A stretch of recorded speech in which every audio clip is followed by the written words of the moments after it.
सध्या जे स्वप्न विरोधकही पाहू शकत नाहीत ते मनोज जरांगे पाहतायत। मनोज जरांगे यांनी चक्क महायुतीचं सरकार पाडायची घोषणा केलेली आहे।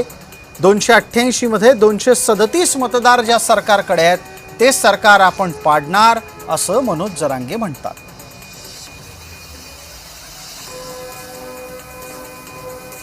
अठ्ठावन्न लाख नोंदी ज्या मिळाल्या त्या 58 लाख नोंदीचे मला प्रमाणपत्र पाहिजे आणि 58 लाख नोंदीचा डाटा मी 1 वर्षापासून मागतोय। सरकारला त्या नोंदी कमी करायच्यात जाणून बुजून 58 लाखाच्या, त्यांना 58 लाख प्रमाणपत्र मराठ्याला द्यायचे नाहीत, नोंदी कमी करायच्यात म्हणायचे फक्त एवढ्या सापाड्या, ते मी होऊ देणार नाही। वेळ आली तर मराठी आम्ही सरकार पाडिणार जर 58 लाख नोंदीतले एक बी नोंदी कमी केल्या तर। आणखीनही दुरावा दुही निर्माण होऊ देऊ नका। ज्यांनी कुणबी प्रमाणपत्र घेतले त्यांच्या व्हॅलिट्या पाहिजेत, तुमच्या अधिकाऱ्यांनी रोखून धरल्या। मला 58 लाख नोंदीचे प्रमाणपत्र व्हॅलिट्या पाहिजेत। 7 हैदराबाद गॅझेटियरचा JR काढला त्या प्रमाणपत्र आणि ते व्हॅलिट्या कशा देणार, दाखल केलेल्या त्या व्हॅलिट्या पाहिजेत। सातारा संस्थान, कोल्हापूर संस्थान, औंध आणि पुणे बॉम्बे गव्हर्नमेंट गॅझेटियरचा JRच पाहिजे, एक सुद्धा मी गॅझेटियर मागं ठेवणार नाही। सर सकट सगळ्या केसेस मागं घेऊ म्हणलेत, केसेस मागं पाहिजेत 28 ऑगस्टच्या आत। परत पुन्हा मी ऐकून घेणार नाही। पण ह्या वेळेस आरक्षण काढून तुम्ही आता मराठ्याच्या प्रतिष्ठेला हात घातला ना, आरक्षण 1 दिवस लेट, पण 29 ऑगस्टच्या नंतर आम्ही सरकारची जिरविणारच आता, हो दे काय व्हायचं। तुम्ही जितके शांत बसाल तितकं मराठ्यांच्या पोरांचं वाटलं होईल।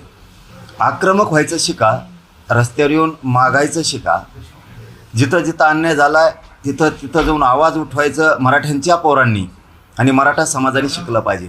दबून राहू नका, दबून राहिलात तर जीवन तुमचं उद्ध्वस्त होणार आहे। दबून राहू नका, कुणाला भ्यायचं काम नाही आहे, कोणाच्या दबावाखाली वागायचं काम नाही। मराठ्यांनी दबावाखाली कोणाच्या वागायचं बंद करा, समाज सगळा संपून जाईल। जो अन्याय करतो त्याच्या विरोधात असं चवताळून उठले पाहिजेत मराठी। इतकी मोठी घोषणा जरांगे करत असताना त्याला प्रत्युत्तर येणं स्वाभाविक आहे। रामदास आठवले, बबनराव तायवाडे, अंबादास दानवे काय म्हणालेत ऐका। मराठा समाजाला आरक्षण देताना ओबीसीवर अन्याय होऊ नये ही भूमिका सरकारची आहे, आमची पण आहे। मराठा समाजालाही मिळालं पाहिजे आणि ओबीसीवर अन्याय होऊ नये। एकनाथ शिंदे मुख्यमंत्री असताना, देवेंद्रजी डेप्युटी CM असताना मराठा समाजाला राज्याचं 10% आरक्षण दिलेलं आहे। सारथी ही जी संस्था आहे त्याला बजेट मोठं दिलेलं आहे।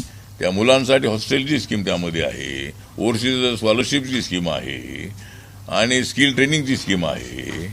त्यामुळं अनेक माध्यमातून मराठा समाजातल्या तरुणींना मदत करण्याच्या संबंधामध्ये सारथी आहे। सरकारने आम्हाला जे वचन दिलेले आहे, जे आश्वासन दिलेलं आहे की कुठल्याही परिस्थितीमध्ये सरसकट कुणब्यांची प्रमाणपत्र देणार नाही आणि ओबीसीच्या आरक्षणाला धक्का लागणार नाही, या 2 गोष्टीवर सरकार मतपरिवर्तन करते आहे का आणि नवीन काही शासन निर्णय देण्याच्या मनस्थितीमध्ये आहे का, याच्याकडे आम्ही लक्ष ठेवून आहोत आणि त्याच्यामध्ये बदल करण्याच्या मानसिकतेत ज्या दिवशी सरकार येईल त्या दिवशी या राज्यातील 60% ओबीसी रस्त्यावरती येऊन स्वतःच्या संविधानिक अधिकाराचं रक्षण करण्यास सज्ज आहे। कालही होता, आधी आणि उद्या राहणार। खरं तर सरकार त्यांची वारंवार फसवणूक करत आहे, त्याच्यामुळे त्यांनी आंदोलनाचं पाऊल उचलत असावेत ते।